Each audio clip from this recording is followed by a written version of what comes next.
Bonjour à tous, bienvenue sur la chaîne Maintenant j'entreprends. On va parler aujourd'hui de l'optimisation de la rémunération des dirigeants d'entreprise. Objectif vital pour certains, les dirigeants d'entreprise, gros mot pour certains, l'URSSAF, l'administration fiscale. L'optimisation de la rémunération est au cœur de quasiment tous les débats. C'est un sujet qui s'inscrit dans la mouvance sociale et fiscale. Il faut savoir qu'il n'existe pas de manière universelle d'optimiser la rémunération du dirigeant. Chacun des dirigeants va avoir des priorités. Pour certains, cela va consister en optimisant l'IS, l'impôt des sociétés. Pour d'autres, l'optimisation va concerner l'optimisation et la réduction de l'IR, l'imposition sur les revenus. Pour d'autres encore, optimiser, ça va être gagner le plus d'argent que possible ou alors maximiser sa protection sociale, la prévoyance, la retraite et d'autres sujets encore. Pour d'autres, enfin, optimiser sa rémunération, ça va être de maximiser ses dividendes parce que prendre des dividendes, c'est smart. Si une chose est sûre, c'est que s'il n'existe pas un moyen universel d'optimiser la rémunération du dirigeant d'entreprise, il y a tout de même certaines pistes qui demeurent à privilégier. Par exemple, on peut citer le fait que distribuer aux dirigeants d'entreprise une rémunération maximale pour un coût de production d'entreprise qui serait équivalent serait une belle approche pour aller dans l'axe de l'amélioration de la rémunération. Alors, la première étape pour optimiser et préparer l'optimisation de sa rémunération, ce va être de bien choisir son statut social. En France, il existe deux grandes formes de sociétés, commerciales j'entends, la SAS ou SASU lorsqu'elle est unipersonnelle et la SARL ou EURL lorsqu'elle est unipersonnelle. Les dirigeants de ces deux types de formes sociales vont répondre à justement des régimes sociaux complètement différents. Les présidents de SAS vont être assimilés salariés, alors que les gérants de SARL vont être considérés comme des travailleurs non salariés. Ils dépendaient encore il y a quelques années du RSI et sont désormais rattachés au SSI, la sécurité sociale des indépendants. Le choix de ce statut va avoir de nombreux impacts, puisqu'à rémunération nette équivalente, le coût de production de la rémunération va sensiblement évoluer, et le niveau de protection sociale qui en découle va également être impacté.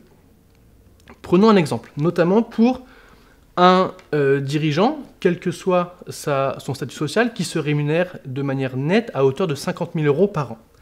Eh bien, pour un dirigeant de SARL, le montant total des cotisations sociales sera de 21 500 €. Ce qui veut dire que se produire une rémunération nette de 50 000 € coûtera à l'entreprise 71 500 €. À l'opposé, un président de SAS qui se livrera la même rémunération nette, à savoir 50 000 €, devra décaisser en plus des cotisations sociales patronales et salariales évaluées à un petit peu moins de 38 000 €. Ce qui veut dire que dans un cas, ça a coûté 71 000 € pour le dirigeant d'une SARL, alors que le coût global aura été de 87 000 € pour le président de SAS. Donc, le choix du statut social impacte fortement déjà sur l'optimisation de la rémunération. Ensuite, très souvent, nous avons des questions sur le taux moyen de cotisation sociale. Il faut savoir qu'il n'existe pas de taux moyen, puisque justement, le montant des cotisations sociales est dégressif. Plus le dirigeant se rémunérera de manière importante, moins le taux de cotisation sociale sera important. Pour vous donner une idée, le montant des cotisations sociales d'un dirigeant de SARL évoluera entre 30 et 17% hors CSG CRDS. A l'inverse, pour un président de SAS, ce taux sera beaucoup plus important et évoluera de 63 à 56%. De plus, le choix du statut social va influer sur le traitement fiscal et social de la distribution de dividendes. Un président de SAS qui se distribuera des dividendes les verra taxés à la flat tax, au taux de 30%. 30% qui comprennent 12,8% d'imposition sur les revenus et 17,2% de prélèvements sociaux. Cela, c'est simple à calculer puisque c'est forfaitaire. A l'inverse, le dirigeant d'une SARL qui va se distribuer des dividendes verra le mode de taxation fiscale et sociale complètement évoluer. À savoir que les dividendes perçus par un dirigeant de SARL, qui sont inférieurs à la somme de 10% du capital social et des comptes courants d'associés, seront taxés à la flat tax, vue précédemment. En revanche, tous les dividendes supérieurs à ces 10% du capital social et des comptes courants d'associés seront taxés non plus aux prélèvements sociaux, mais aux cotisations sociales professionnelles. Donc d'emblée, il y aura un ajustement à faire sur le statut social et les dividendes pour aller chercher une optimisation.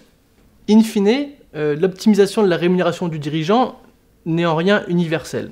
Dans le meilleur des mondes, ce qu'il serait important, c'est que pour optimiser sa rémunération, le dirigeant commence par réfléchir à ses objectifs et sa conception personnelle de l'optimisation de la rémunération.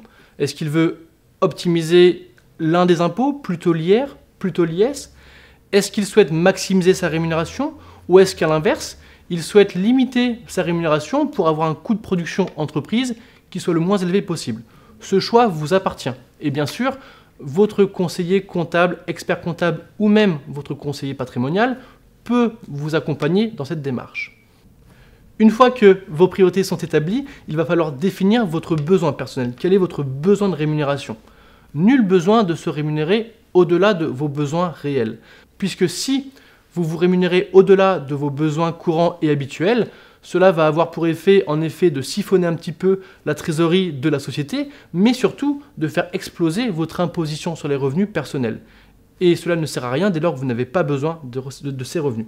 Une fois que ces besoins seront établis, eh bien, en collaboration avec vos conseils, vous pourrez définir quelles sont les modalités rémunératoires à privilégier entre la rémunération et les dividendes. Donc une fois ces quelques clés intégrées, il vous appartient de prendre rendez-vous avec votre conseil pour définir quels sont les meilleurs axes à privilégier dans votre cas particulier. On a évoqué en filigrane seulement au sein de cette vidéo que la rémunération impacte également votre prévoyance. Et la prévoyance est également un sujet prégnant pour tout dirigeant d'entreprise afin qu'il se responsabilise pour se protéger lui-même et sa famille. Pour ce faire, pour en apprendre un petit peu plus sur ce sujet, je vous invite à aller découvrir une prochaine vidéo qui touchera justement au sujet de la prévoyance et de manière bien plus large, je vous encourage à aller visionner nos différentes vidéos qui figurent sur la chaîne. Je vous souhaite une excellente journée et vous dis à très bientôt.